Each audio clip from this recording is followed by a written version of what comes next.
Uncensored, no holds barred talk. 24 hours a day, 7 days a week. This is Global Reality Radio Network.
Ladies and gentlemen, welcome to another live edition of the Global Reality right here on the Global Reality Radio Network. I'm your host, Josh Reeves.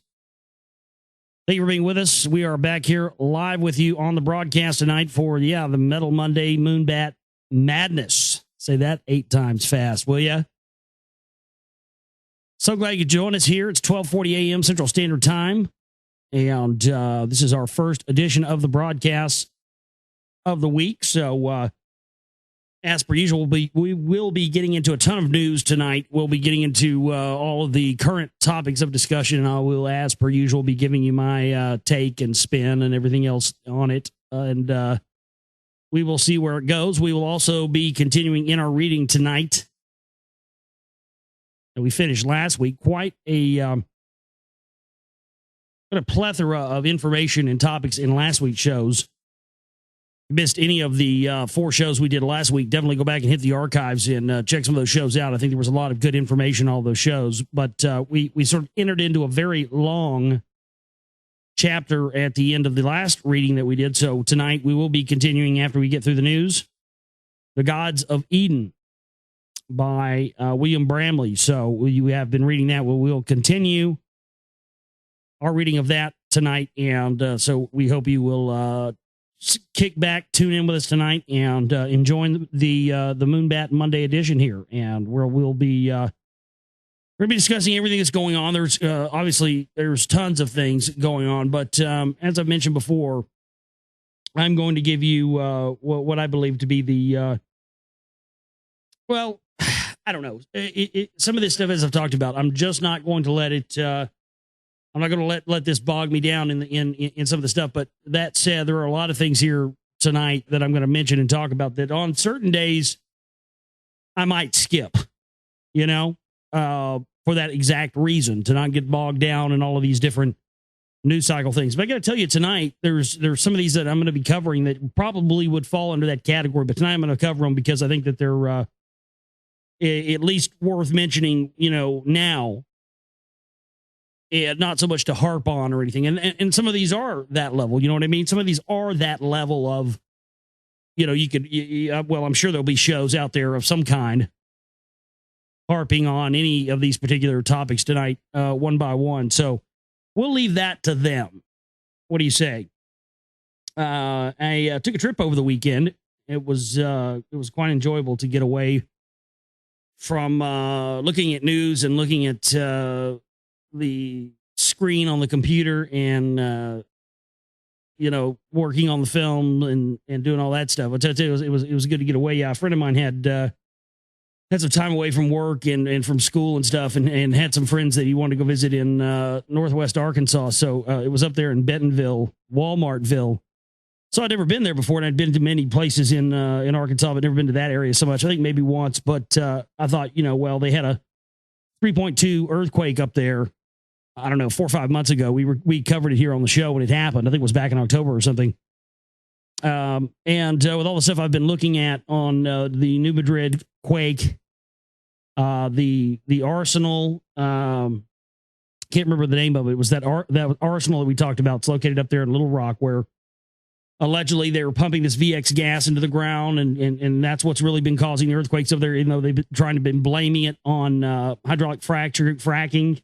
Now that more people know what fracking is, I believe personally that they're starting to use the whole fracking thing as a front scenario. Not that that fracking stuff is not real, not that it's not going on, not that it isn't harmful, not that we shouldn't fight against it. I've said that many times here on the broadcast, but I think that now that people know what it is and it's become so much more part of the language and the identification of it through the film Gasland. I think that now they may be in certain situations when they're causing earthquakes to happen. Now just say, oh, well, that's fracking and blah, blah, blah, and it's bad. And then it kind of gets people fighting the issue of fracking, which is still, undoubtedly important.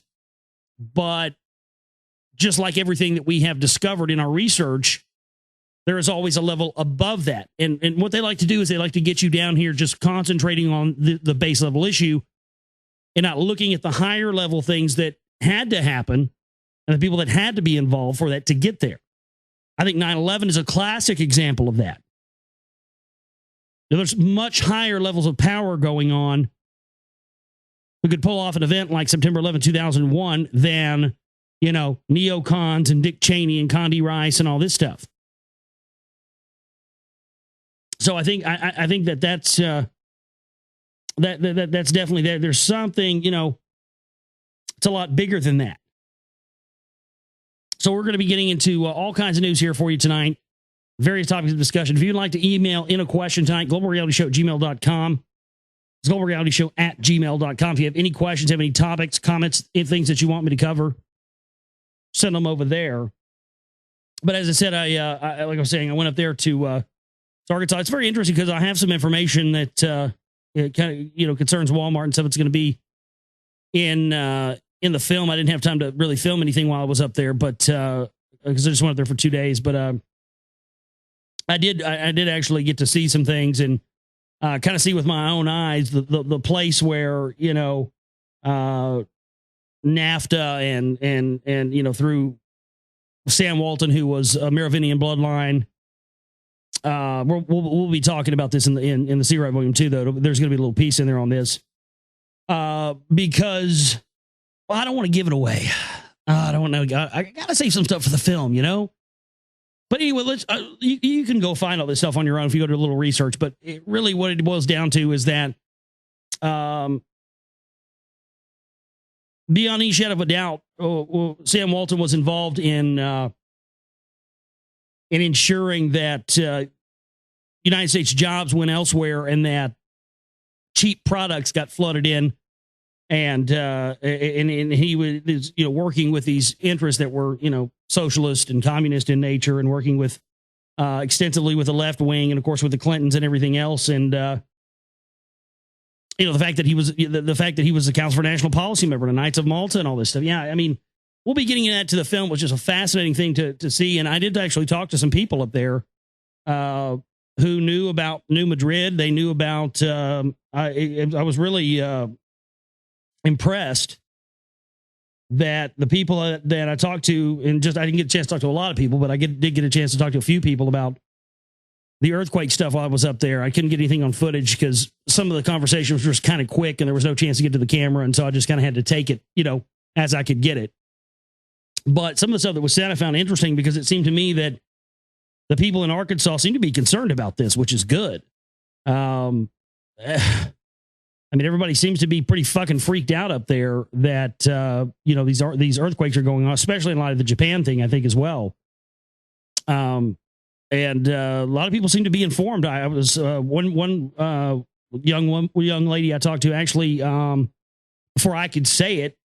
I don't remember exactly what I was saying, but she just spit out New Madrid, and I went, "Yeah, bingo, exactly." So about this, all right? Well, that's good. And then I talked to another gentleman who said that his father was in the CIA, which I thought was interesting, and he said that. He asked me if I knew about the Arsenal by Little Rock, and I said, well, yes, as a matter of fact, I do. I'd covered it on my show in combination with the coverage I had on these earthquakes and New Madrid and all this stuff. And he said all he would say was, no, well, that's what he said. He said, all I can say is there's definitely something big going on there that more than people know. And I just thought it was an interesting statement from a guy who, you know, said, oh, yeah, hey, I was just sitting there talking about it. He said, oh, my father was in the CIA. And so it was interesting to see that there are people who, it was great. I mean, it was beautiful up there. I hate, you know, hopefully this New Madrid thing won't happen. But I was telling people, you know, about it, and I could see some people getting freaked out. And you know, I kind of realized, I kind of thought that when I saw, you know, looks on a couple of people's faces, I was kind of like, you know, this is a bad idea. I shouldn't be talking about this, you know. I mean, I should be talking about it on my show, but I kind of thought for a minute, you know, maybe I shouldn't be talking about this in, you know, around,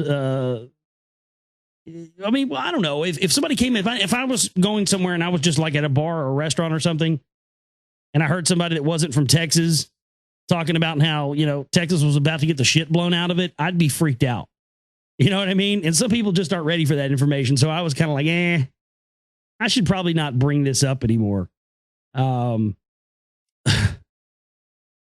anywho, let's see here. Let's get into some news. Some of the stories we're going to be covering here tonight do have to do with this. And there's one in particular I was looking for here. Oh, here it is.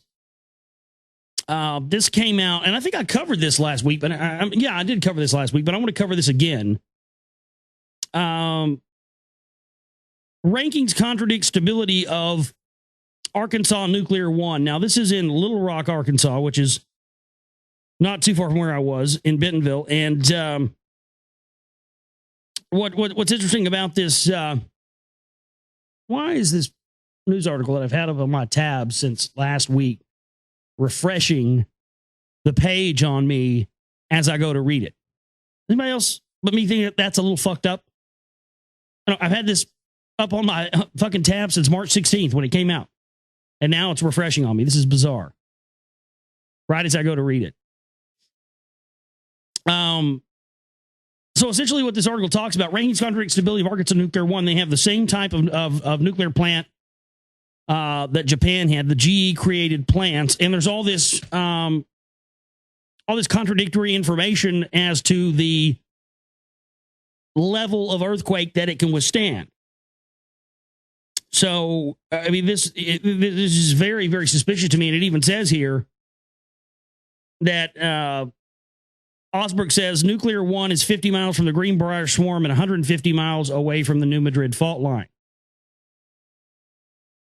And we had talked about this, you know, this crystal vortex thing that they talk about being under Arkansas. And I actually picked up a few crystals when I was up there, actually. And I mean, it's just the whole bottom of the entire state is crystal. It's said in lore and legend that this is where the antediluvians and Atlantean types went to gather crystals. Also the Lemurians as well, that they used in their advanced technology. And I'm starting to see patterns more and more that indicate something I've talked about here on the show several times, and that is that some ancient energy source that has to do with fault lines and degrees and everything else seems to be initiating itself throughout the planet.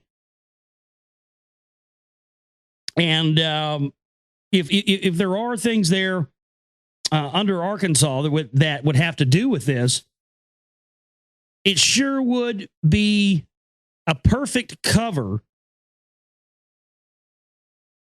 for them to initiate an earthquake. They're already drilling National Level Exercise 2011 coming up in May on that exact scenario of a massive earthquake along the New Madrid fault line.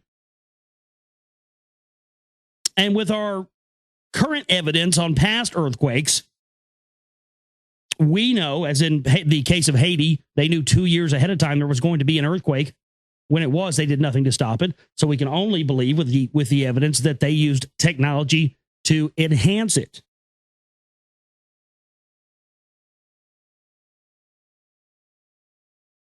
So now with, as we're saying, this Arkansas Nuclear 1 being there, and the knowledge of it sitting right on top of the New Madrid fault line, if an earthquake breaks off there, or they make it worse using HARP or other technologies,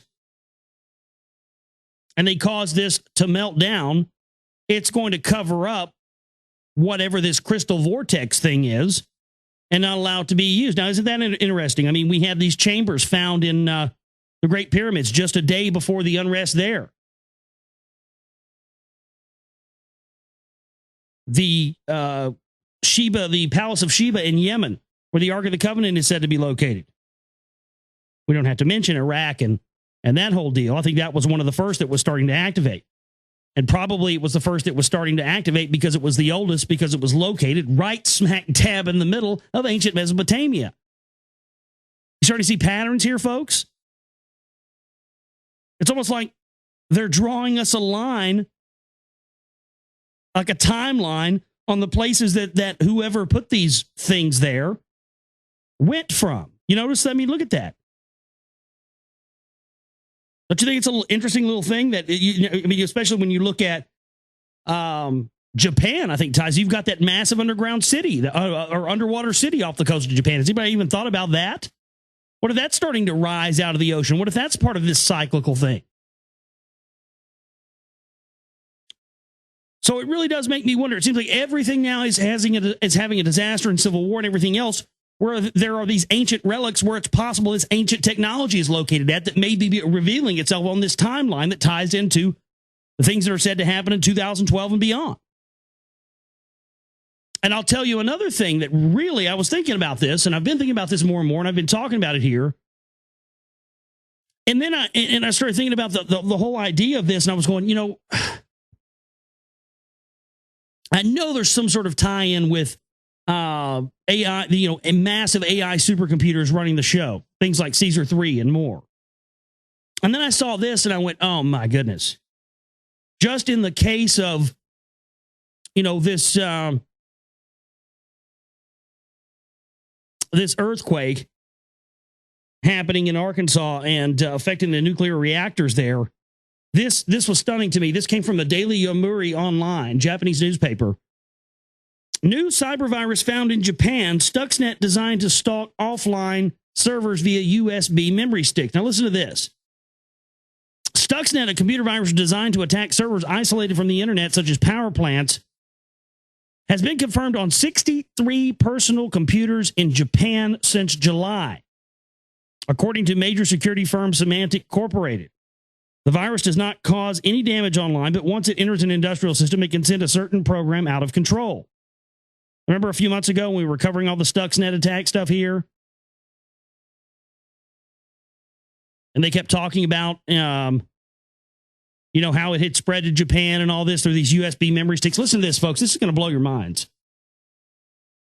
Symantec says the virus reaches servers via USB memory sticks and warns against the careless use of such a device. Systems at power plants, gas stations, and water facilities are not connected to the internet to protect them from cyber attacks.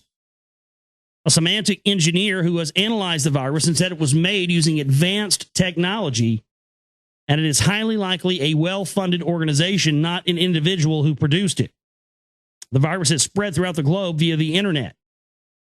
After Stuxnet finds its way onto an ordinary computer via the internet, it hides there, waiting for a USB memory stick to be connected to the computer.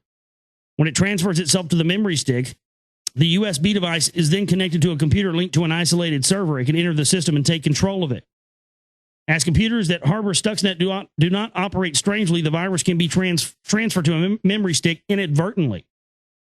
According to the security program, the virus is designed to target a German-made program often used in systems managing water, gas, and oil pipelines. The program is used at public utilities around the world, including in Japan. Now, that's the first clue of something I'm hinting at, because I talked about that I've had a gut feeling that Stuxnet was a conscript of Caesar 3, of the massive supercomputer. And I got to tell you, folks, you see where I'm going with this, right? So this program that Stuxnet targets is used in Japan. So obviously you see where I'm going with this. The virus could cause such systems to act erratically, and it could take months to restore them to normal. The 63 infected computers found in Japan were likely infected sometime after June. According to the company, about 60% of the computers that have been infected with the virus were discovered in Iran. Since September, about 30,000 computers have been found to be infected with the virus. The country's Industry and Mines Ministry has called the virus an electronic act of war. Some computers at the Iranian Bushehr nuclear plant, which is scheduled to begin operation in October, have been infected with the virus. A supervisor at the plant said the virus has not damaged the facility's main computer system and would not affect its planning operation. Well, you know, what's interesting is that what Stuxnet does to a nuclear power plant, at least what they were claiming last year, is exactly the kind of things that they described happening at the Japanese nuclear reactors.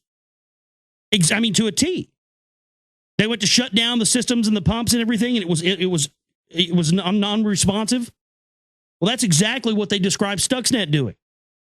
Now listen to this. This is how it ends. It says, in Japan, no public utilities have been affected by the virus. Nevertheless, the Cabinet's Office National Information Security Center has urged electric power companies to exercise extreme care when using USB devices and to scan any programs that may have been tampered. And that came out October 5th, 2010, folks. What I just read you. October 5th, 2010. It is indeed very possible here that they used the opportunity of this earthquake, which they knew was going to happen, and also using force multiplication technology helped to enhance and aggravate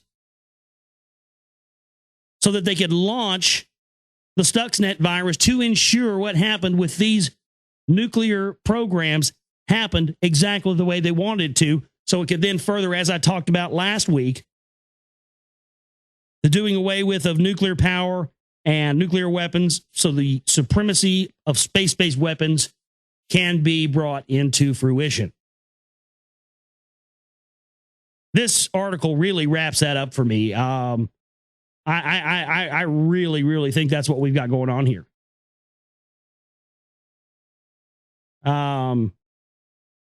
It's just extremely bizarre. So I think that probably what happened, if I had to speculate, I would say that probably he probably had a situation where,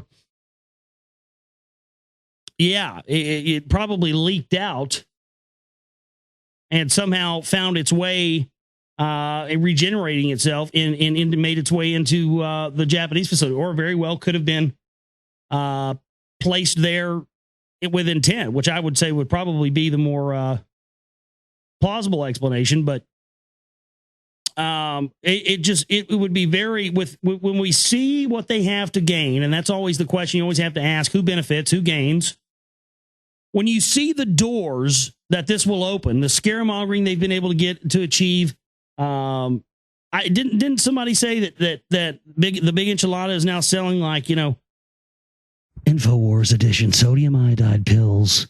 Get them so you don't die. 1995, Infowars.com. Something like that. Jonesy went from selling dick pills to selling anti-radiation pills. You see what I'm saying? I got to say, something is definitely stinky here. And I think that it's just because of the fact that what happened on these reactors is to a T what they described Stuxnet could do, inadvertently spreading across to the community. Yeah, I mean, it's very plausible. Because the thing about it is that allegedly the components that the Iran nuclear facility had were the same type that the Japanese nuclear facility had, and it's specifically supposed to target that type of machinery. I think it's made by Siemens or one of those companies like that. I remember reading that somewhere. I don't remember where I saw that at, but But yeah, I mean, just recently, I think in the past couple of months and maybe the past couple of weeks, we had an article talking about, I know we had one that I covered here where the head of the IAEA was talking about, Stuxnet was still a threat to nuclear facilities. I mean, I don't know. I think it would be foolish for us to discount this. I think it would be foolish for us to discount the at least the possibility that this Japanese thing was caused by Stuxnet, which then would, for lack of a better term, and to use a term I hate using because it's worn out by the truthers and the patriots, but for lack of a better term, to use the nomenclature that people are used to, if that's even plausible, we have a possible false flag operation on our hands. It's very real. It's very possible. I don't know. I'm leaning towards that. It very well could be that, but again, that's just one of the many possible things. But I don't know. I just see too many connections. I see too many things that connect to that, and it just when my mind just tells me, where there's smoke, there's fire, and that is generally the case when it comes to this information. I don't have to tell any of you that. You know that full well. So I had another article here that kind of that ties into all this, and ties into this thing where I was talking about Arkansas and the possibility of this massive New Madrid earthquake breaking out there, and doing so with the help of force multiplication technology, and to also cover their tracks for criminal activity that they've been engaged in Arkansas for the longest time. I think that you'd be a fool if you think that wasn't a part of it as well.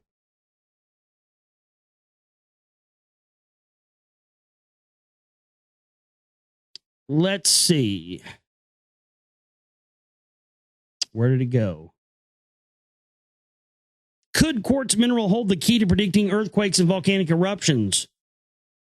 Now, what's interesting here is that according to this article,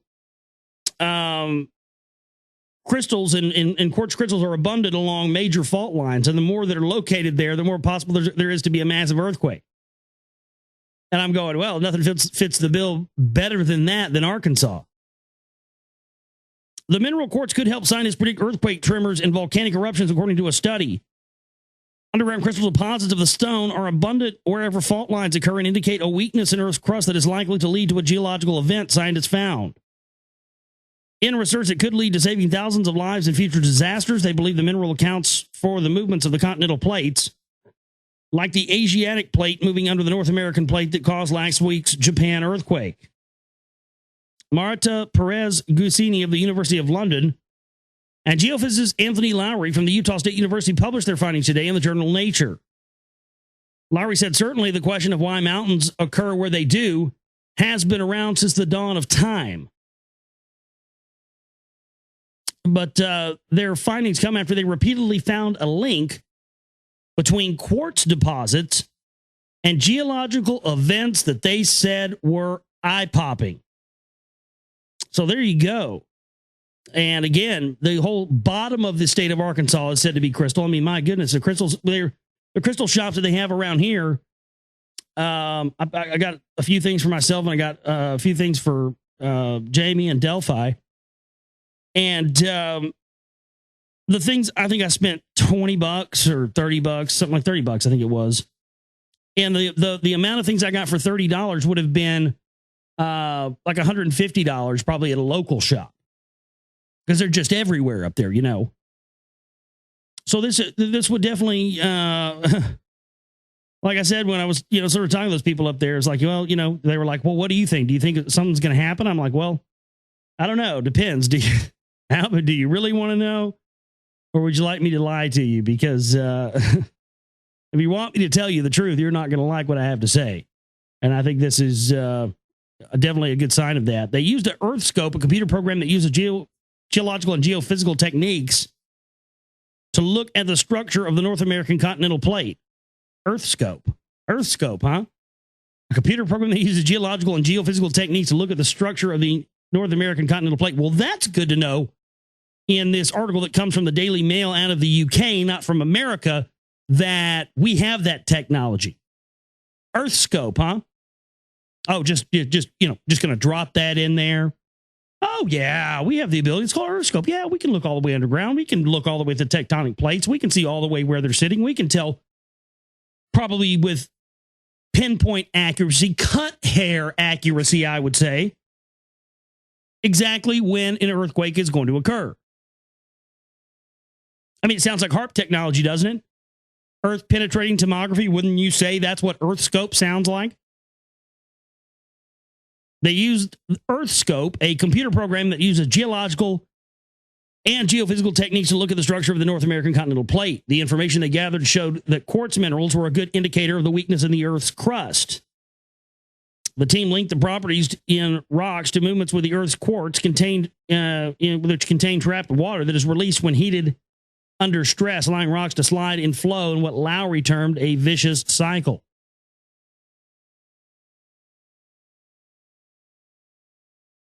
So it's definitely another indicator. And I think that it's going to get very interesting, see what happens and what's going to happen in Arkansas. I think we're going to have, I don't know, man. I think we're going to have an event there. I hope to God we don't, but I just don't know. At this point, it's not looking good. It's all I can say. I got to be honest about it. You know what I mean? Not just going to tell you what you want to hear. It's the same attitude I have on the show and not on the show. I'm not going to tell you what you want to hear. I mean, I'm not going to tell you what I have to say using fear either. I mean, I do my best not to do that. You know what I mean? But it's just you got to be. We all have to be honest with each other about the way that we feel on this stuff, and never be afraid to say what we might think might happen or could be a possible scenario. I mean, you don't have to be right, folks. I'm not getting up here trying to be right all the time. I am right sometimes. I am wrong sometimes. But the whole point is that we're throwing things out there in throwing scenarios out there based on the evidence. So if we start to see more evidence that this might be the case, maybe we can get the word out, and if they know that we're on to them, they won't act or react and pull off one of these operations that they may be planning, that we may have the ability to see by following the trails, following the information, and seeing where it goes. This is a full open investigation. Every day we are on the trail. Every day is an investigation. Isn't you're investigating something one day and it's just, no, you're not. You can't dabble your toe in. This is all or nothing. I'm just going to go down here and see if let's see. The water's okay. No, you got to go full in. And it's an open investigation every day. And that's how you have to look at it. Because then you don't get stagnant and you don't put yourself in a position where you're going to fall for another one of their ideologies, another one of their constructs.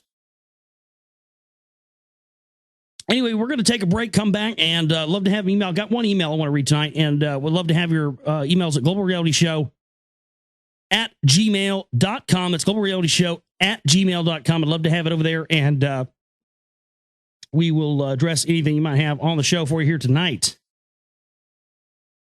Monday night Moonbat edition of the Global Reality, folks. So glad you could stay up with me tonight. All right, back here with you on the Global Reality, right here on the Global Reality Radio Network. I'm your host, Josh Reeves. Thank you for being with us here tonight for another Moonbat edition of the broadcast. And we're going to be getting into more news and information for you here tonight, and we'll be getting into some emails from the listeners as well tonight. Love to hear from you. globalrealityshow@gmail.com.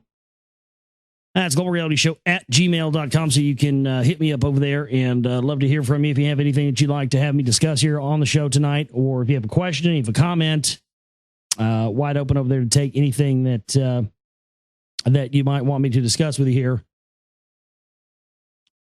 Oh, old browser is being weird tonight. What do you guys think about this stuff that's popping off in Libya? Pretty crazy, huh? all a part of the all a part of the master plan. Yeah, I mean, it just still boggles my mind. People don't think Obama is for war. It still just boggles my mind. And indeed, what we have going on here is what can only be considered the initiation of a massive war. I mean, you wanted to see the Ides of March. Well, here it is. I mean, this is absolutely incredible.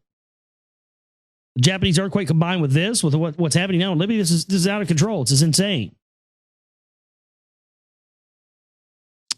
Anyway, let's go back over here. I'm trying to get into some email. I have big time problems here tonight with my browser. Let me try to restart this and see if we can have better results here. It's just not working for me at all. I don't know what's happening. I don't have that. And surprisingly, I know for me, everybody tends to think I have 5 billion browser tabs opened at one time. And most of the time I do, but this time actually I don't really have all that many. So I can't figure out what's going on here. But nonetheless, we'll just restart it. But yeah, we've got that in combination with everything else and all the crazy stuff that's already going on. And you can't help but... well, I mean, you had Vladimir Putin even referring to it as, the American crusade, using that terminology.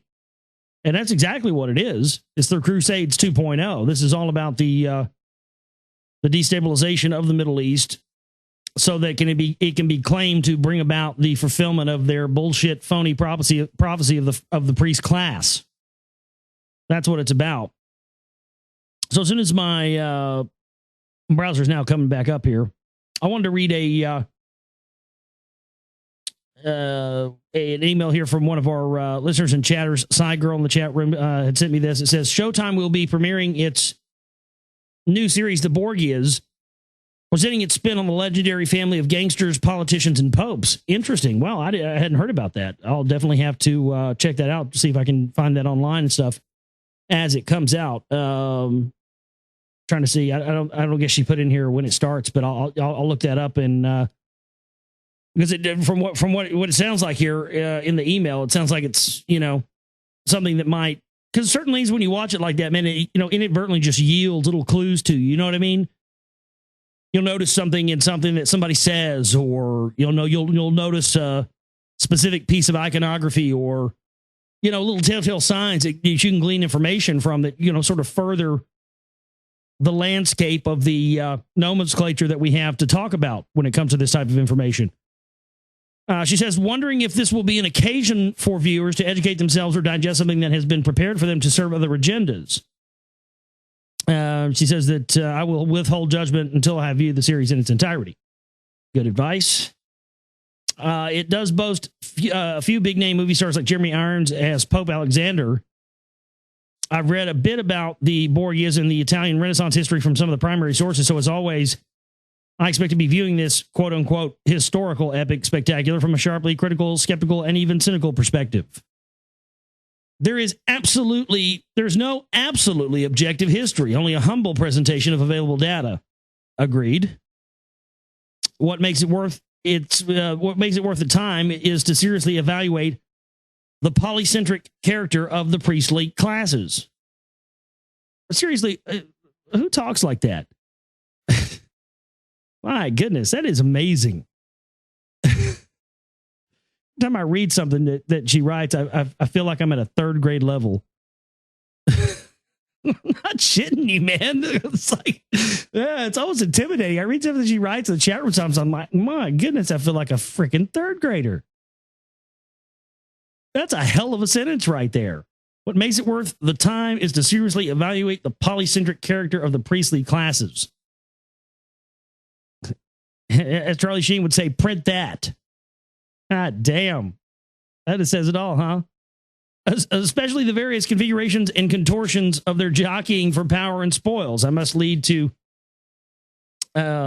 expensive media wars and other forms of conflict between the various contending factors of the priestly classes: Opus Dei, Knights of Malta, Zionist, Moonies, Mormons, Christian Reconstructionists, Scientologists, the Muslim Brotherhood. My God, there's so many of those fuckers. And they're all on the same team.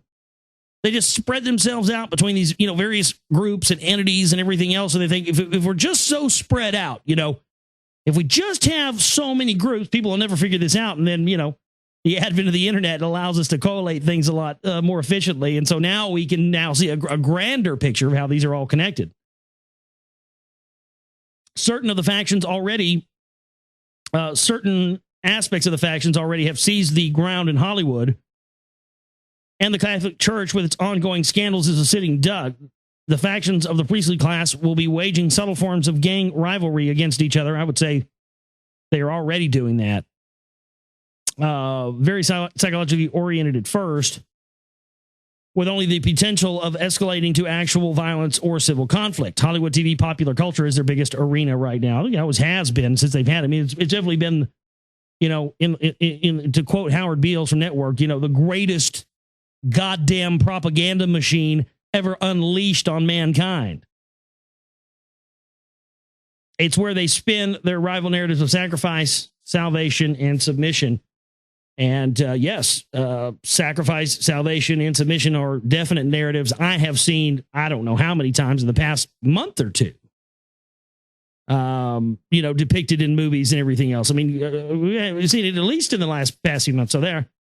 Yeah, highly interesting there. So thank you so much for that email. I got another one here from somebody that says, heart my ass, simple itineraries, tunneling in using Israeli subs in the Mariana Trench. Caused the Japanese earthquake. And something here about Michelle Obama working for Sidley Austin and Sidley Austin. And yeah, I know the history of Sidley Austin. Then those guys invent fucking ambulance chasing. Correct me if I'm wrong. That is the history of that firm, isn't it? And they invent ambulance chasing. Then they set that mother. Okay, he says. Oh well. I'm sorry. I'm seeing it now. Yeah, he says the firm that was to become Sidley Austin was formed in Chicago in 1866 after the Great Chicago Fire. Right. Yeah. So I guess what this person is implying here is that the possible scenario of Israeli subs. Does Israel, am I just uninformed of this? Does Israel make the best subs on earth? Is that why we want to use Israeli subs and not Russian subs or United States subs? I'm just wondering why. Why specifically is it Israeli subs?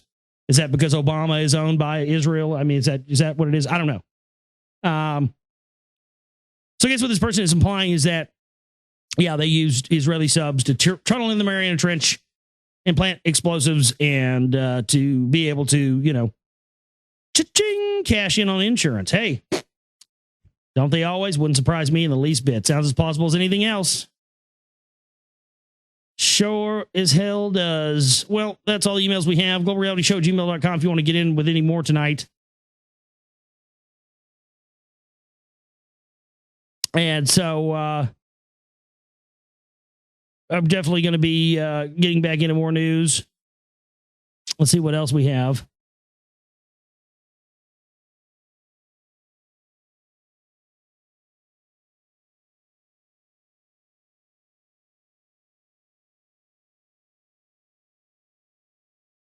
Oh, there's so much here. Oh, yeah.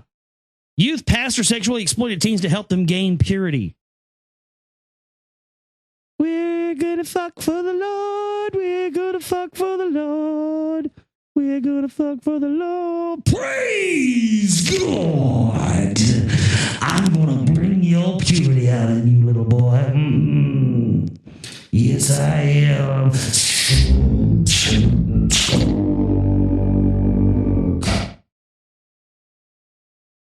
A former youth pastor arrested in Iowa on 60 counts of suspicion of sexual exploitation allegedly told teen boys he was trying to help them gain sexual purity in the eyes of God. I tell you, God loves it when you take it in the pooper. Take it in the pooper for Jesus, boys. Yes, that's how you do it. My goodness. Isn't that kind of like, bombing for peace is like fucking for virginity? Kind of what I see that as. My goodness, it's out of control. Let's see what else we have. I do want. Well, I'm gonna do this. I'm gonna do this before we get back into this stuff here because I want to read this and I want to talk about this because this I talked about just this year where there's so many musician deaths already in 2011. It's very sad. There's been and just a lot of people here in Dallas as well. We had the front man for a band just on the brink of breaking out and being a huge band, and Frankie Campagna of the band Spectre 45 committed suicide over New Year's Eve, and then now bass player of Spectre 45, the same band, Adam Carter, is now dead. And this hits really, really hard for me because I was friends with Adam. I used to play in a band with him, but 10 years ago, he was 17 at the time. And man, that he was just one of the most amazing people I ever knew.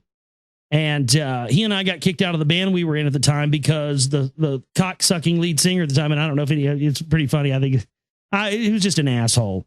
And he was, and maybe to his credit, he was young and he didn't know what he was doing, but he got rid of Adam and I because he was threatened by our songs. Because it was, he thought it was his band, and me and Adam started contributing our songs. We did one of my songs that I sang and played. I played keyboards in this band, keyboard synthesizers, did backing vocals and stuff. And Adam was a bass player, and Adam had some songs too. And we started playing, and after a while, our songs started getting more attention and more, being liked, more having a better response than his. And so we left the band and stuff. And this kid Adam, who I guess now has unfortunately committed suicide over the weekend. I found out about this when I was in Arkansas. It really tore me up. Because I talked the kid out of suicide once. They tried to slice his wrist one time, and I had, talked him out of that and got him back on his feet, and stuff. And I hadn't talked to him in a very long time. It's probably been 7 or 8 years since I've talked to him, but I've seen him a few times, and I saw him a couple times, and he looked really sad. And he came from a very, very wealthy family. I remember when I went to his house one time, his parents lived in a fucking mansion, man. It was unbelievable. It was this giant mansion in North Dallas they lived in, man. It was huge. He joked around. He always called it the museum because his mom was a neat freak and he couldn't touch anything in there. So Adam always, he's like, oh, you want to come over to the museum? All right, come on over. And, kid probably could have done anything he wanted to do. He could have probably, he could have probably made 6 figures or 7 figures, probably went to any college he wanted to, but you know what he wanted to do? He wanted to play music. And so that's what he went after. And without his ever doing anything, every awesome musical thing that he would find himself in would somehow eventually peter out. Really not to his fault whatsoever. And I know there's probably a lot of people out there who are probably feeling that, they were responsible for his death or, think they could have done something. But I'll tell you this, because I kind of felt that way, because I saw him. I swear I saw him just a couple of weeks ago. We had a show in Deep Elm. I swear I saw him walk by, and he kind of looked kind of sad. I didn't go and talk to him. And I wish I would have, because I had thought about maybe getting a hold of him, asking him maybe if he wanted to play bass in the Demigods or something. But after, the singer in his band killed himself. And I didn't, and I kind of regretted that. I kind of regretted it after I found out he was dead. I was kind of like, maybe if I would have went and talked to him, maybe I could have done something, But you know what? I only thought that for about a half second, and then I let it go, and I'll tell you why. Because Adam was the kind of guy who would take the blame for something that wasn't his fault.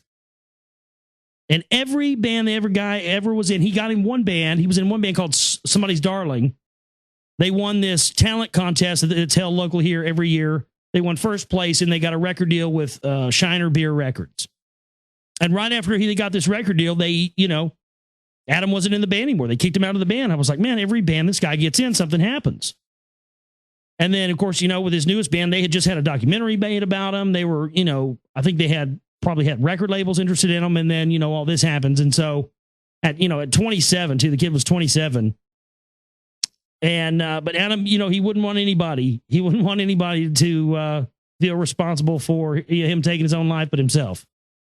And I think in life and death, he was always responsible not only for himself, but for other people too, that he didn't need to be.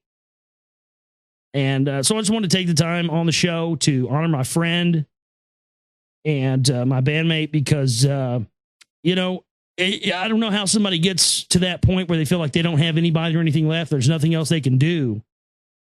And it's a bad place for people to be, man. Just talk to people. We're so interconnected by technology, we're losing connection with each other. And in our darkest hour, when we need people the most, a text message or a Facebook post or something like that, it's just not the same.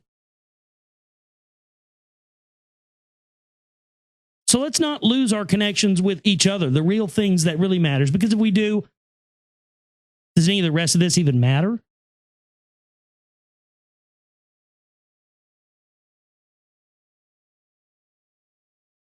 So it saddens me. It saddens me very much. I just want to bring that up because, you know, but the thing about it is, I mean, even when we played in a band together, I mean, I could see this, you know, he really sort of, I don't know what was in the kid's past when he was younger or something. I don't really know anything about that. His parents were always really sweet and nice. They really loved the hell out of me. His parents, you know, after I got in the band that we were in, his parents were really, you know, more supportive. Finally started coming to see the shows, and they were really like because, you know, these were young kids at the time. You know, I mean, I was like 25 at the time, and I was the oldest guy in the band by fucking leaps and bounds. At 25, I was I was a seasoned vet. I mean, these kids were like 19, 17. I think the drummer was 15, but they were playing at such a level. They were playing and writing songs and playing at a professional level at that young age. I'd never seen anything like it. And after I met the singer in the band, when we became friends, you know, and I had some really cool keyboards at the time, and he asked me if I wanted to come play keyboards in the band. And there was this feeling of this core energy at the shows that we played that was just it was just massive. I still have a recording of live recording of one of our shows. We just had this core energy. I never felt anything like it. I never felt it again until I was in the band that I'm in now, and that's the Demigods. And so, you know, and I have that feeling again. But there's a certain, it's strange, man. When you get in a band, if you're a musician, and you start locking in and playing with the right people, you know, your mindset is the same and your goals are the same. And, you know, hopefully your musicianship is the same and up to the, you know, at least up to the same level. And you lock in with that core energy and it becomes tight, man. There is nothing. I can't tell you. It's like a machine. It's like an etherical energy machine. It's so crazy, the energy that it creates when 3 or 4 or 5 people, however many, are locked in creating a sound like that. It just, because everybody's energy like combines together in what is being produced. And I think that when you reflect that to an audience, that's what gains an audience and gains people to like what it is you're doing, regardless of what kind of music you like. You ever notice that? We were having kind of a conversation about that in the chat room earlier about Megadeth. You know, I'm not a metalhead. I've never been into metal. I'm not a big metal guy. You know, some people in the period when people were into metal and all that stuff, I was about to be a teenager. And so I was into punk rock and the Black Flag and the Descendants and, you know, all that stuff. But a lot of people were into metal, you know, and I really wasn't. But, you know, there's certain bands that, regardless of whether you like that kind of music or not, sometimes they have that core energy stuff, and it releases itself through its songs, and you can feel it. And, you know, you find yourself attracted to these bands like that sometimes. I feel like that, you know, a lot of the bands that I like them for that reason. Because there's something about the energy of those particular people producing a simultaneous musical sound that it's a real energy to it. It's an amazing. That's why I think music is so interesting, is because it's an energy. And, you know, you get to experience the different types of energy that different people playing together creates. But it has to be the right people, you know, and you very rarely find that as a musician. And, you know, I feel bad for Adam that he, all the times he felt he had that and found that. It must have been a disappointment for the guy. And he just couldn't go on. But Adam, I'm going to miss you, man. You were a great friend to me in the time that I knew you, and you were to a lot of other people. So I wanted to pay tribute to my friend here tonight. So thank you for letting me do that, audience. I appreciate that. We'll get back into relevant news here in just a bit.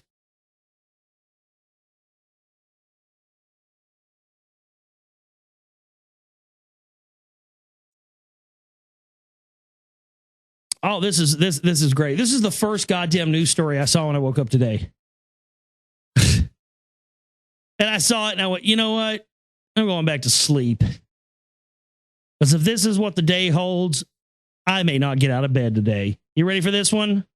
Here it is. Sammy Hagar, the Red Rocker, says he was abducted by aliens. Did they give you the anal probe, Sammy? Did they give you the real Red Rocker, son? No doubt Sammy Hagar, and former lead singer for Van Halen, has enjoyed a lot of far-out experiences in life, but on Monday, the rocker told perhaps his farthest out tale to MTV. He was abducted by aliens. or at least his brain was. In an interview for his new book, Red, My Uncensored Life in Rock, at mtvhive.com, Hagar lets go of what even he admits might make him sound like a crazy person to some readers. He and the reporter are talking about dreams he claims to have had about UFOs, and when asked whether he believed he had been abducted, Hagar answers, "I think I have." The reporter seemed surprised. "What? Really? I was kidding? I was kidding. You seriously believe that?" Oh, no, it says story. Hagar. Eddie Van Halen lived like a vampire. The reporter seemed surprised. "What? Really? I was kidding. You seriously believe I said that?" Hagar laughs, and he goes on to explain that a passage in the book described as a dream in which he is contacted by aliens from outer space in California was in fact reality. The tale describes how beings tapped into his mind through a wireless connection. It was real, Hagar told the reporter. According to the story on MTV Hive website, they were plugged into me. It was a download situation, or they uploaded something from my brain like an experiment. I mean, that's pretty classic. Hagar goes on to describe another experience at the age of 4 where he believes he saw an alien spaceship in broad daylight hovering over a country field where his family lived. The rock guitarist and vocalist is no stranger to Wild Times. He was part of the several bands, including Montrose, during the sex, drugs, and rock and roll era. But, yeah, so interesting stuff there. The Red Rocker.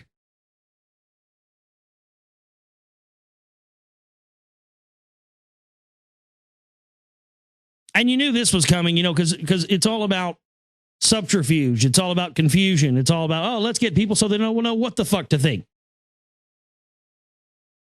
Oh, the Japanese earthquake? Oh, yeah.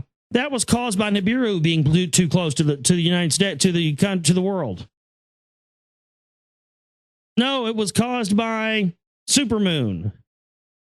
No, I believe it was caused by HARP. Well, really? Well, I believe it was caused by Israeli subs launching missiles into the Mariana Trench. No, I believe that it was this underground city coming out of the ground, rising, and that's what caused it. No, I believe a bunch of dysfunctional douchebags launched it. No, I believe Stuxnet launched it. Well, it's all these various scenarios. Well, here's another one for you. Jesus, oh my God. Jesus is coming. Evangelicals think the Japan quake is a sign of the second coming. Yes, I would have to agree. Hagee says that the Jews are coming, and they're going to land little spaceships all over the world, and they're going to spread Judaism to all the land through flying saucer UFOs from God. Oh, yes, it's coming. Get ready, folks. Get ready to shit yourself with fear when Hagee comes down in a UFO with the Jews.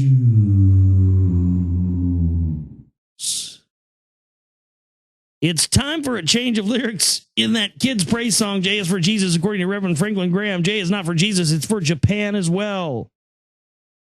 The evangelical son of Reverend Billy Graham and president and CEO of Christian charity Samaritan's Purse appeared on Newsmax TV to talk about his charity and how charming he thinks Glenn Beck is. And that the Bible tells us natural disasters are heavenly signs. Yes, God. I love it. That just get everybody freaked out and confused. Okay, that's the plan. You ready? Go.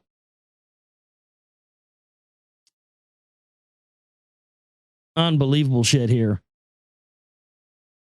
A Raleigh, North Carolina man says Transportation Security Administration agents violated his rights early Sunday during a security screening at Boston Logan International Airport. The man, who did not want to be identified, said he was traveling with a friend on their way home to Raleigh.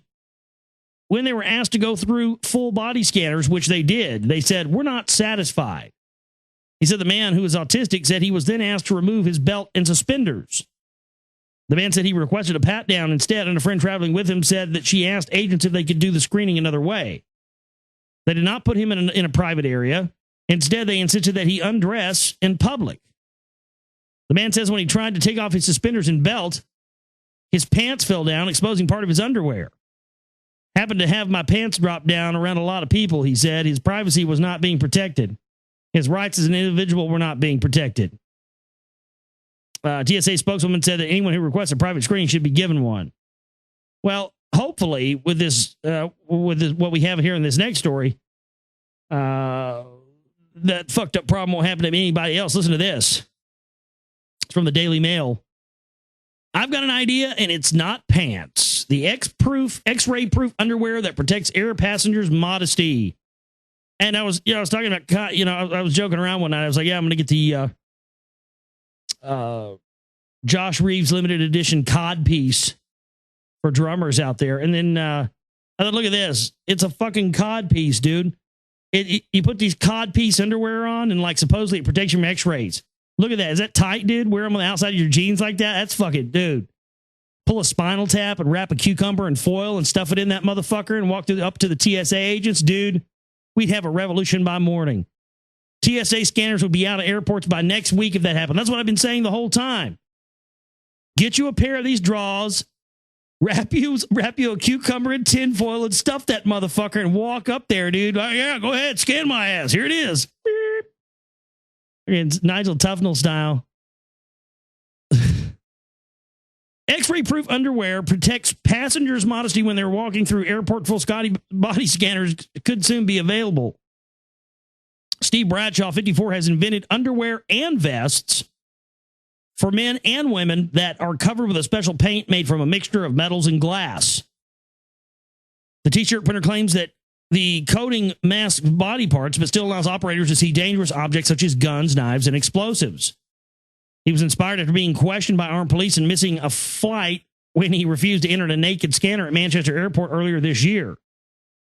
The father of one who was due out to Madeira told security staff that the technology was invasive and breached his privacy.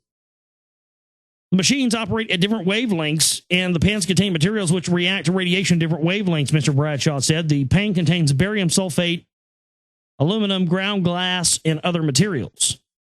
Oh, look at this one. Here, I got another picture for you guys. Look at this one. They even got one that's got a little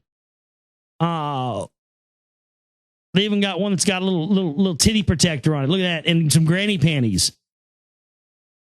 Titty protector and granny panties. That's rad, dude. Look at that shit. Ha! X-ray proof granny panties now for sale at Infowars.com. Get yours now and protect your family. That is gold. Solid gold right there, man. That's the best shit I've seen all day. That put a smile on my face. My goodness. It's out of control. I've been 35 years in the screen printing business, and I know how about inks and what they're made it from. I ended up making a coating, which is a printable plastic ink. It reflects back and scatters the X-ray and is printed in a pattern. Small cutouts in the design allow a large metal object or a gun to show up in the operator's screen. And this will probably end up pissing them off good and proper. But, I mean, I like it. I think it's a great idea. I think that, the idea of this sort of, it's sort of peaceful resistance, Because that's the biggest thing that I think that people don't get is that we just have to send these people a message. We don't have to be violent. We just have to put out our voices out there and let them know that we're paying attention so that they won't do as much of this stuff. But the problem is that for far too long, there was nobody speaking up at all. And so by the time we caught up with it, they had already exponentiated the plan at such a pace. We're sort of, doubling back to try and keep this from getting any worse at this point. There's really not much else we can do.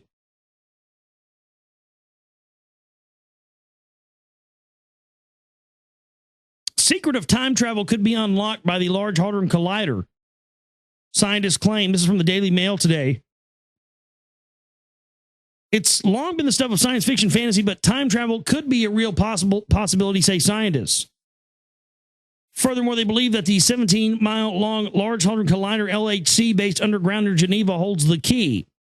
So I think it's now starting to become really apparent what they really wanted to do with this CERN technology. My goodness, this is unbelievable. Well, we've talked about this before many times. The theory is that the world's biggest atom smasher might be able to unleash the Higgs singlet, a particle that could appear before the collision that produced it. This mind-boggling theory is that it will have entered from another dimension. And again, we know they've already done that. They've already admitted that they have the ability to do that. The director of CERN states that, they have the ability to open up a wormhole and put something in, take something out. Well, there you go. To begin with, scientists aren't even sure that the particle exists or whether the LHC is capable of creating it. The Higgs singlet is related to another particle, which is also yet to be found, the Higgs boson. This particular particle has been dubbed the God particle and is believed to have been crucial in forming the cosmos after the Big Bang. Regarding the Higgs singlet, physicists say that finding it could pave the way for messages to be sent both to the past and the future, according to a report in Life Science.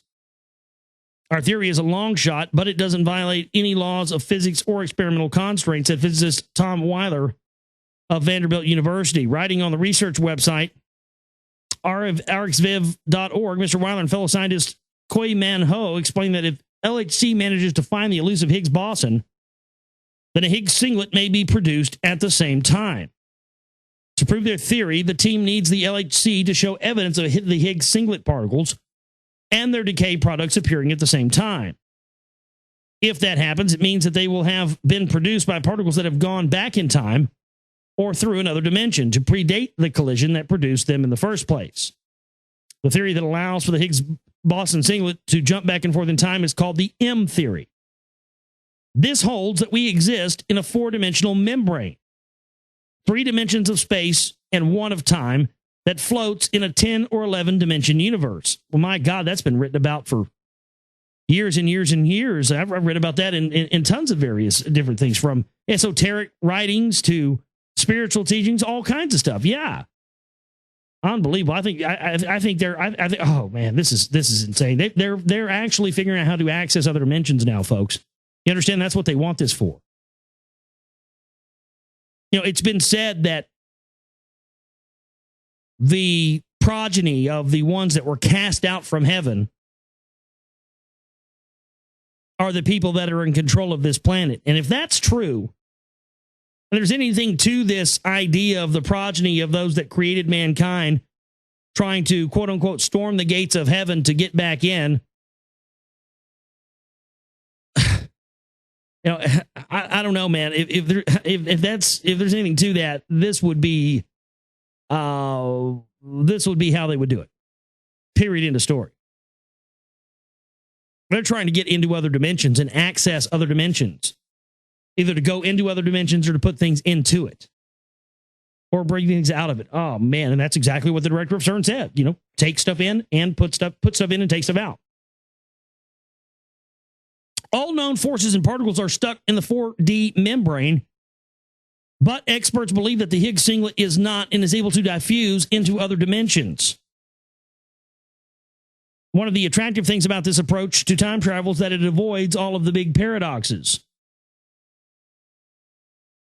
Because time travel is limited to these special particles, it is not possible for a man to travel back in time and murder one of his parents before he himself was born, for example. However, if scientists could control the production of Higgs singlets, they might be able to send messages to the past or to the future. In December last year, the LHC, which is buried 300 feet close to the Swiss-French border, recreated the primordial soup that existed in the galaxy just moments after the Big Bang. The superhot quark-gluon plasma is believed to have been the entire cosmos a fraction of a second after the Big Bang 13.7 billion years ago. For the first time, activity of the 2 elementary particles within the plasma was clearly tracked, and a phenomenon called jet quenching was observed, giving hints on how matter evolved into stars, planets, and eventually life on Earth. The results were achieved when lead ions were collided in the LHC at ultra-high energies, producing temperatures of some 500,000 times hotter than the core of the sun. So there you go.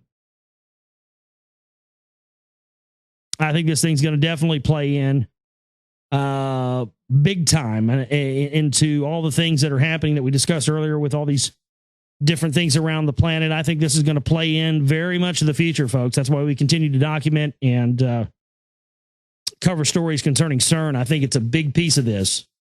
Again, another one of those just, things based on looking at all the evidence. I think it's a big piece of the puzzle. Now, I'm going to put an odd picture into the Global Reality chat room. So if you're listening live on later on a archive. This won't make a lot of sense to you, but I'm going to put a picture into the chat room there of a bicycle so that you can look at that picture and understand what I'm talking about here with this article. This bicycle is the first in the world to be created simply by printing it out on a computer using groundbreaking new technology. The fully working cycle, which is made of nylon, is the result of an extraordinary project and is as strong as steel and aluminum, but weighs 65% less. Scientists in Bristol designed the bike on a computer and sent it to a printer, which placed layers of melted nylon powder on top of each other to build up the machine. Individual components such as gears, pedals, and wheels are usually made in different factories and assembled into a finished bike, but the air bike is a single complete part. The wheels, bearings, and axle are incorporated into the growing process known as additive layer manufacturing. Boy, this will change everything, won't it? The air bike can be built into the rider's own specifications, so it requires no adjustment. It also requires no conventional maintenance or assembly. It's made by the European Aeronautic Defense and Space Group in Filton near Bristol, and the 3D printing method allows products to be made from a fine powder of nylon, carbon-reinforced plastics, or metals such as titanium, stainless steel, and aluminum. That's just insane. I mean, wow. That'll change everything about the manufacturing process. Unbelievable thing, though. I mean, just stacked nylon. They made the whole thing, whole working parts and all out of that.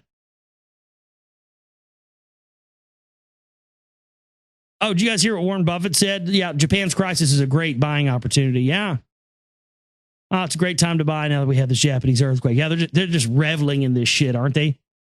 These pigs are just rolling. Oh, it's so great. We love it.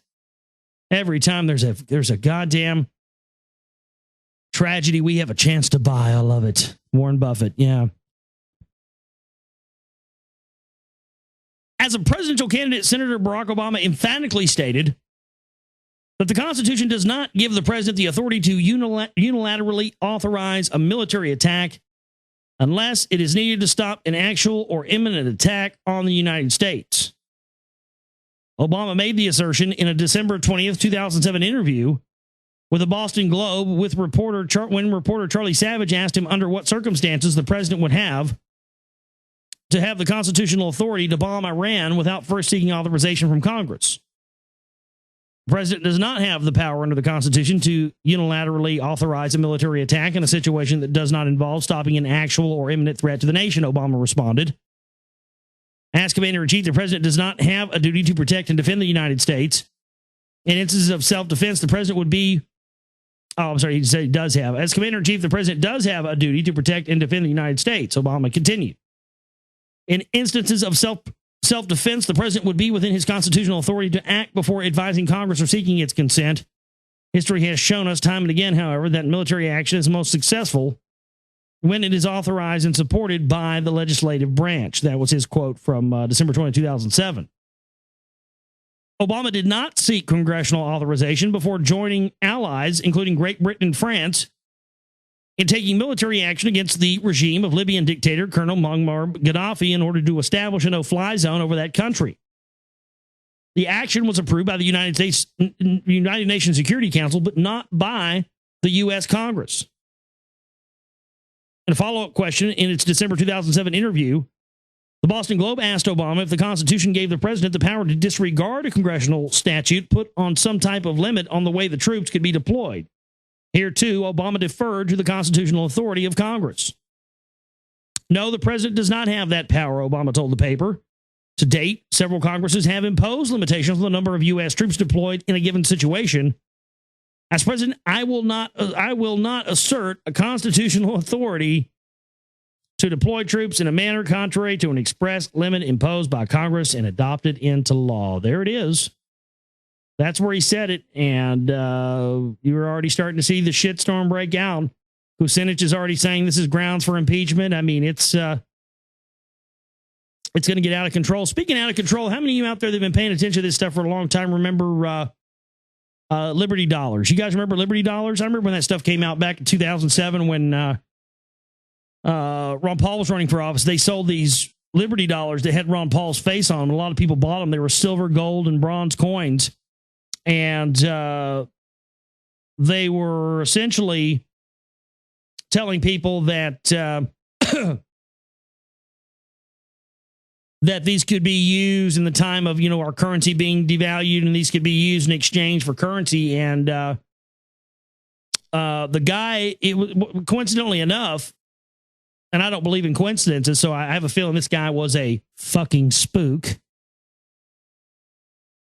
Inadvertently, the same guy that narked out the Browns. I don't know if you guys remember the Browns, Ed and Elaine Brown, who were holed up in their house for not paying their income taxes.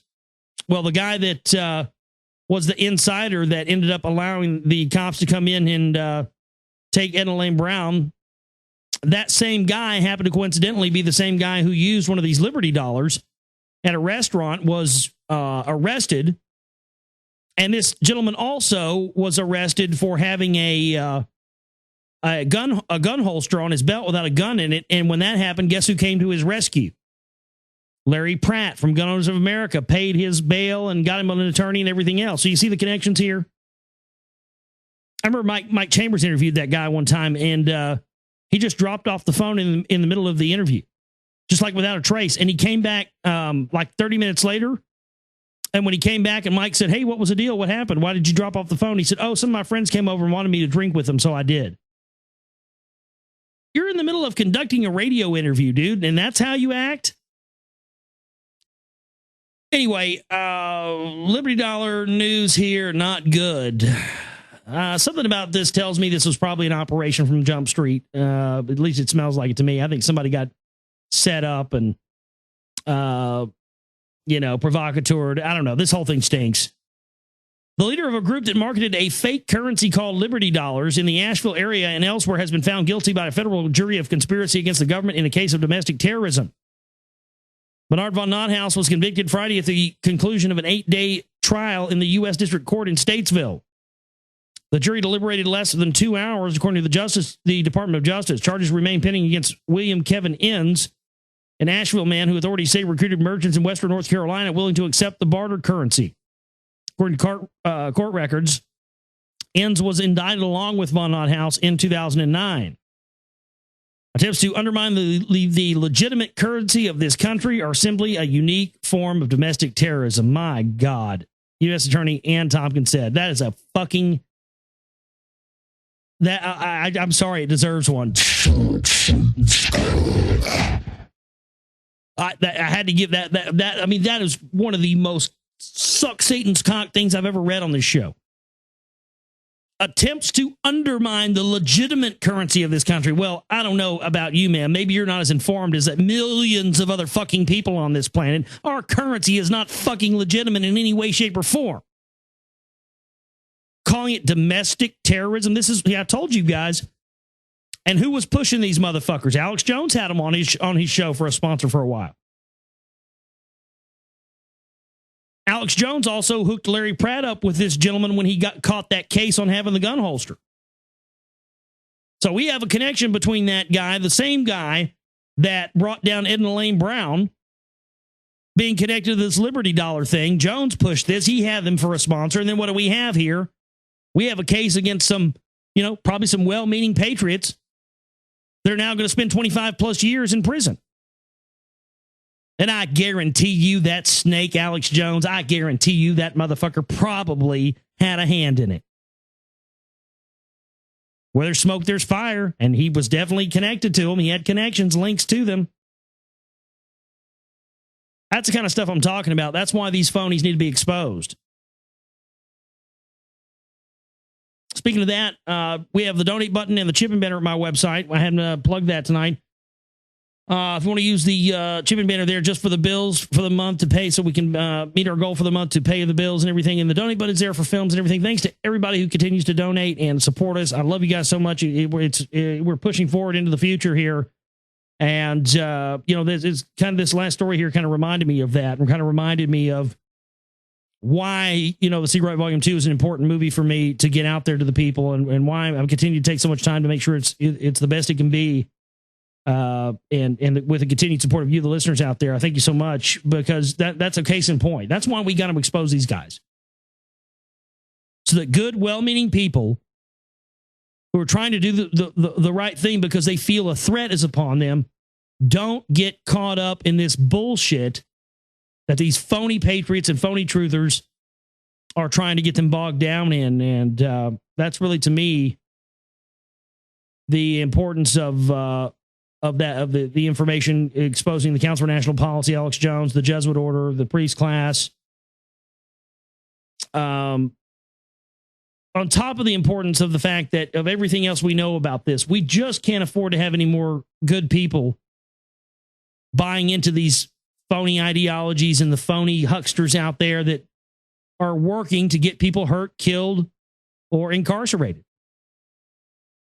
We can't afford to have this anymore, folks. You need to wake up to these CMP guys. You need to wake up to this whole end of the phony patriots, and you need to come on the real side of real truth and real understanding and real knowledge, and get away from these people. Please, we love you. We don't want you to go the way of the rats. I implore you, if you're not covering the CMP information and you've stayed away from it, I implore you to please start talking about it.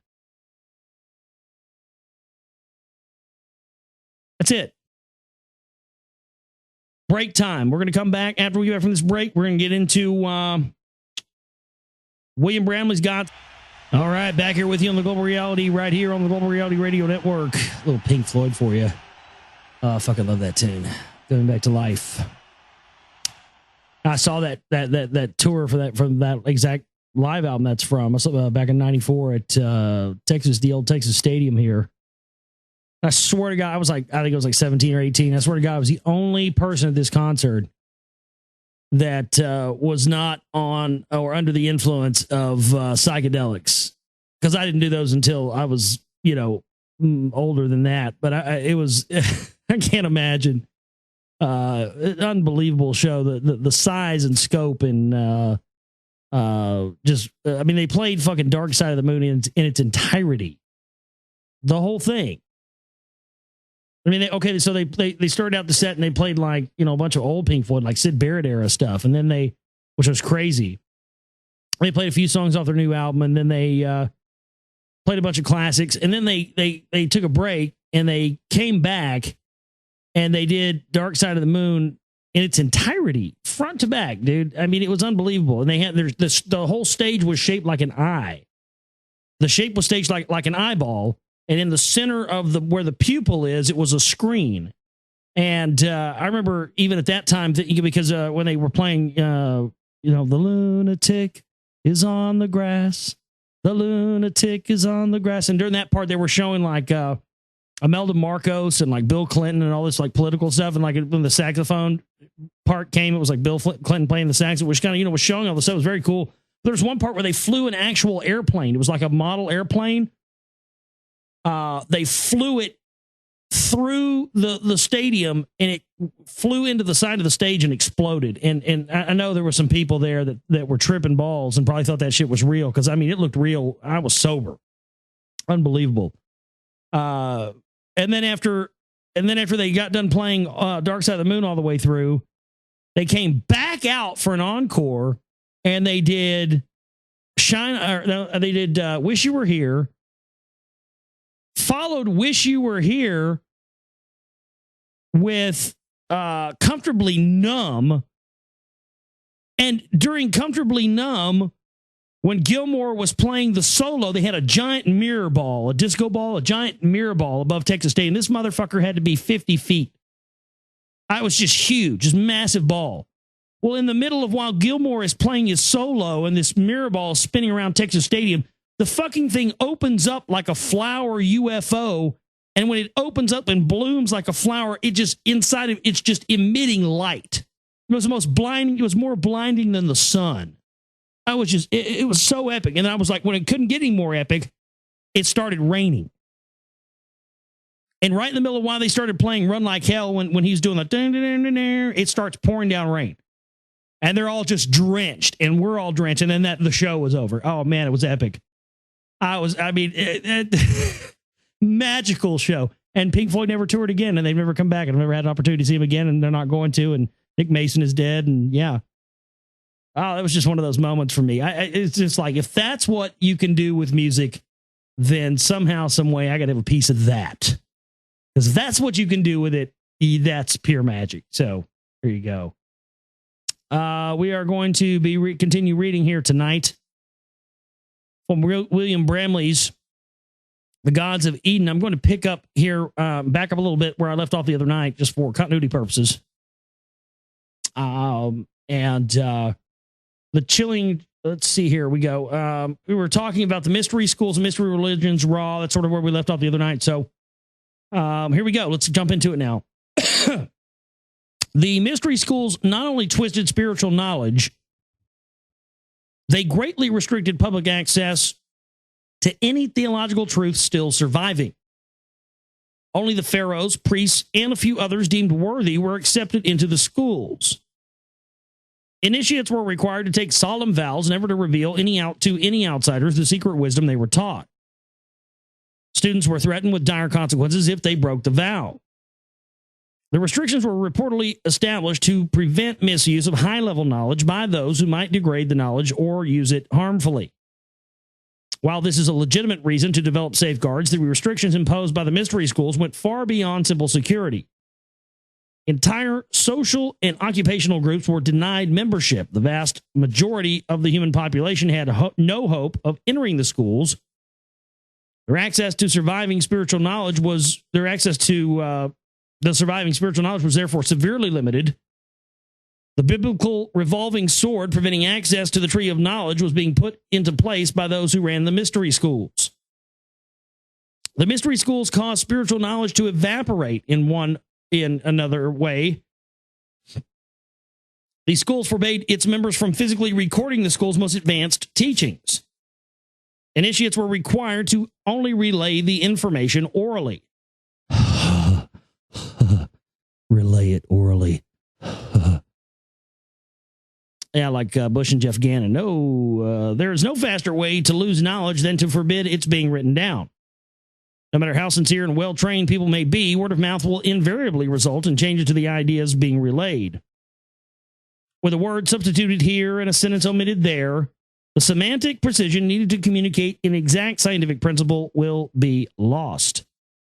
This is one way that a functional science can quickly degrade into an untenable superstition. As time went on, the Brotherhood became so restrictive that it excluded most of Egypt's own priests from membership. This was especially true during the reign of King Thutmose III, who ruled for about 1,200 years after Cheops. Thutmose III is best known for his military adventures, which expanded the Egyptian empire to its greatest size. According to Dr. Lewis, Thutmose III took the final step of transforming the Brotherhood into a completely closed order. He established rules and regulations reportedly still used by some Brotherhood organizations today. Changes in the Brotherhood continued. Less than 100 years after the reign of Thutmose III, his descendant, King Akhenaten, spent the last year of his 28-year life transforming Brotherhood teachings into mystical symbols. Akhenaten's symbols were intentionally designed to be incomprehensible to everyone except those Brotherhood members who were taught the symbols' secret meanings. The Brotherhood ostensibly created this new system of visual images to be a universal language of spiritual enlightenment, transcending human languages and to prevent misuse of knowledge.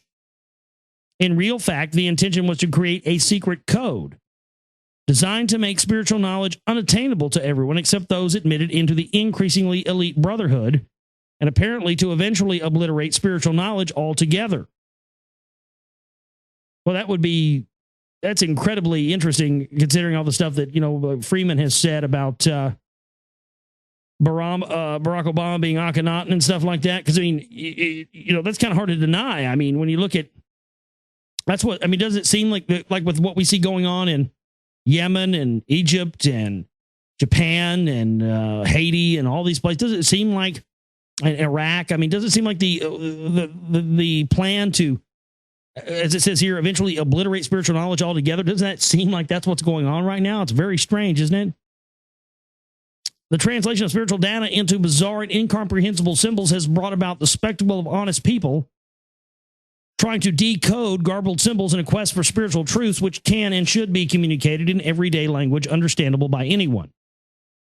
Despite the obvious sincerity of Akhenaten, we discover that the transformation of spiritual knowledge into a system of obscure symbols has had a devastating impact on human society, as this manner of relaying spiritual knowledge was disseminated throughout the world by members of the Brotherhood. All knowledge of a spiritual nature became misidentified with bizarre symbols and mystery. This misidentification is so strong today that almost all studies of the spirit and spiritual phenomena are lumped into such disgraced classifications as occultism, spiritualism, and witchcraft. That's absolutely unarguable, that statement. Absolutely. And that's why people gravitate to the symbols that everybody just calls occult, like paganism symbols and these type of things, is because all these things are a hodgepodge of the original spiritual teaching, so we feel a connection to them sometimes that we don't know why. But that's a great way of putting it. That's a very accurate way of putting it, that they did that to confuse the information. Absolutely. That's why people argue so much about the meanings of these symbols, is because they don't just have one meaning. They have multiple meanings. It says that the attempts thousands of years ago to keep spiritual knowledge out of the hands of the profane has almost entirely been destroyed by the credibility and utility of that knowledge. Brotherhood symbolism was another piece of the biblical revolving sword, blocking human access to spiritual knowledge. It has left only the confusion, ignorance, and superstition which have come to characterize so much of the field today. Akhenaten presided over another important development in the Brotherhood. Although the young ruler had fared poorly as a political leader, he achieved everlasting fame for his efforts to champion the cause of monotheism, i.e., the worship of a one only God.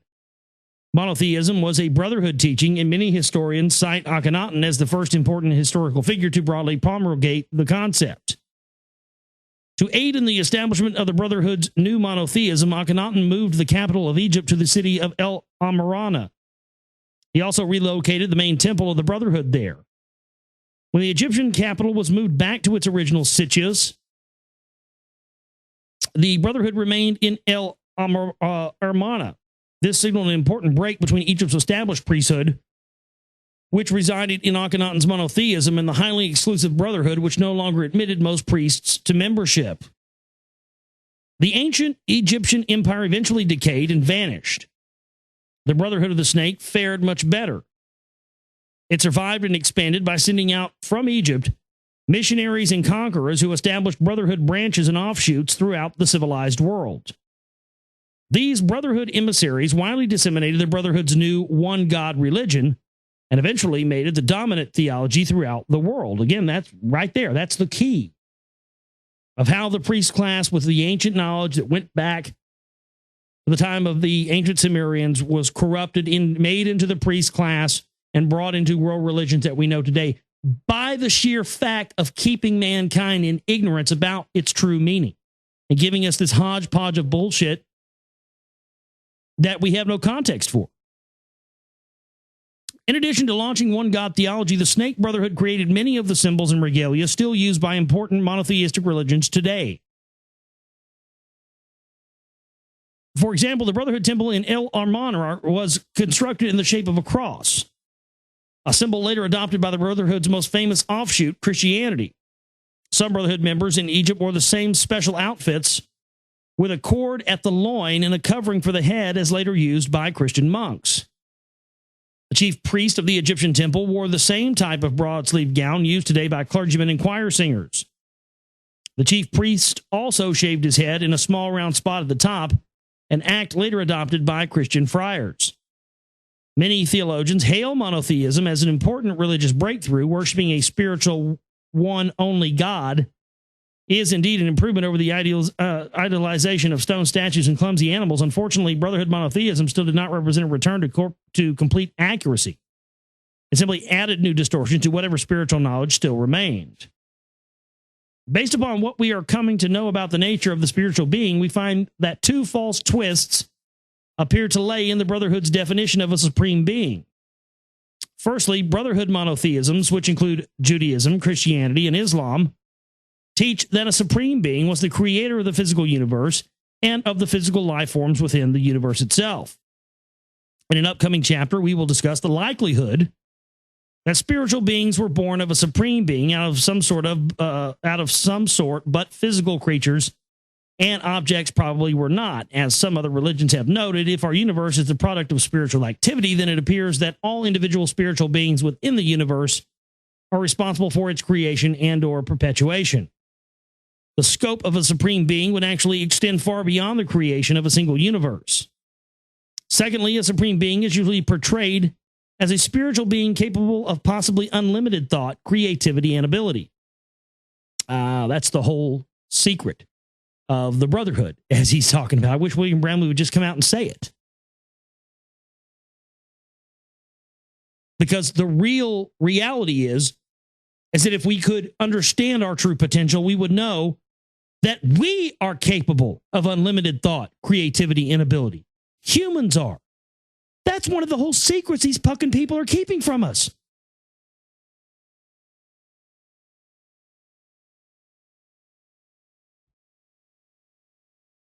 We are so powerful. We have so much ability. But if we ever discover it, it's game over for these people. That's one of the big secrets, folks. How do we find out what they are keeping from us so we can figure out how to achieve our full potential? Because if we do, and we can do that, we will never be enslaved again. You understand the importance of being into this information now?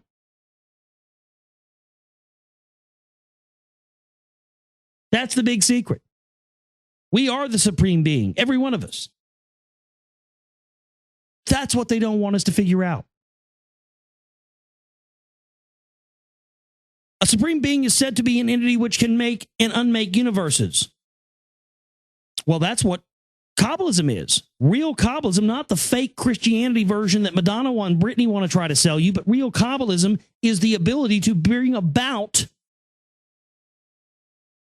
the creation of physical material matter using your voice. That's another one of the secret ancient teachings. The Kabbalistic creation of man, I think, was a chapter one of Manly P. Hall's books that talks about that.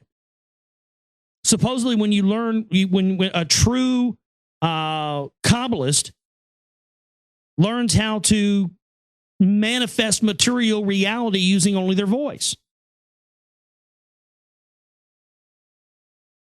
In the beginning, there was the Word. What do you think that really meant, folks? This is what we have to figure out. This is what they're hiding from us. This is why they're so scared of us. That's why they dumb us down and poison us and poison our minds with propaganda and programming and all this junk. That's why so much money and so many resources are put towards this. Towards keeping us in ignorance and spiritual bondage. Folks, it's in their best interest to.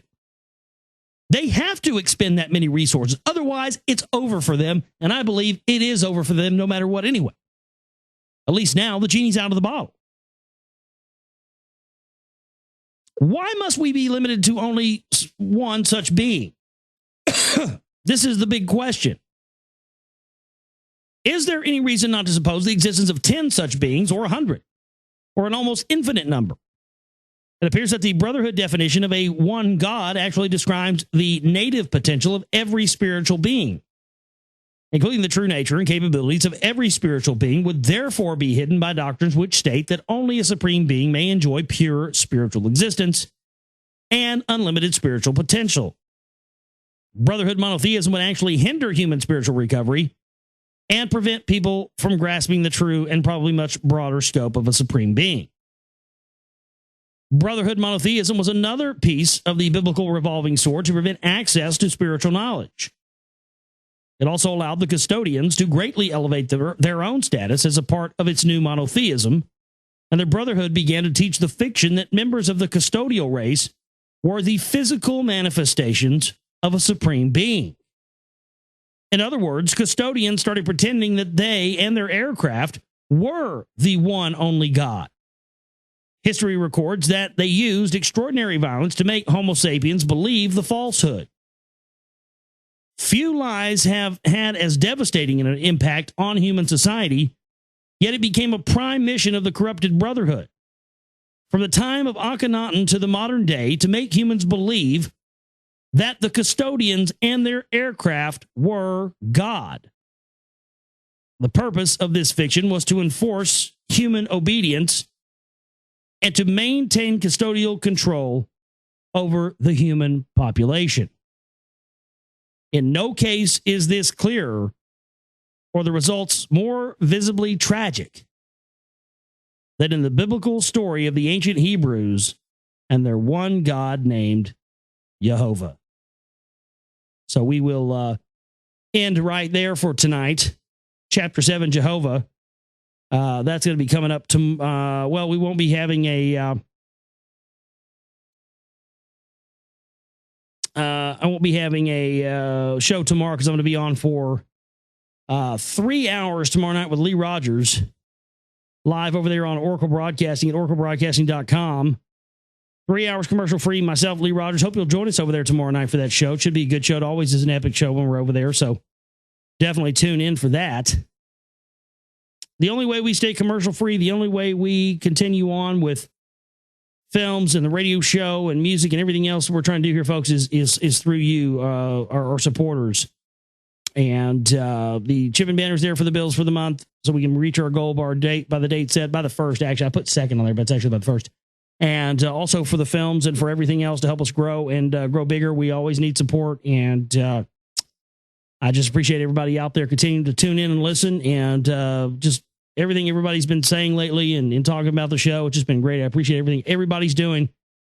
And always have hope. You know, never think that there isn't ever hope. Never think there isn't ever hope for you to change your life into something you wish it could be more than what it is right now. And yeah, there might be some bullshit, and yeah, you're going to have to go through some stuff, and yeah, it's not always going to be easy. It's going to be challenging, but you know what? Do it right this time. Let's do it right this time. Let's not have to come back here again. Let's ascend to other planes, but let's make it right this time. What do you say? Thank you so much to everybody out there for tuning in. My name is Josh Reeves. I love each and every one of you, and we will see you next time on the broadcast. You guys have a great night. Take care.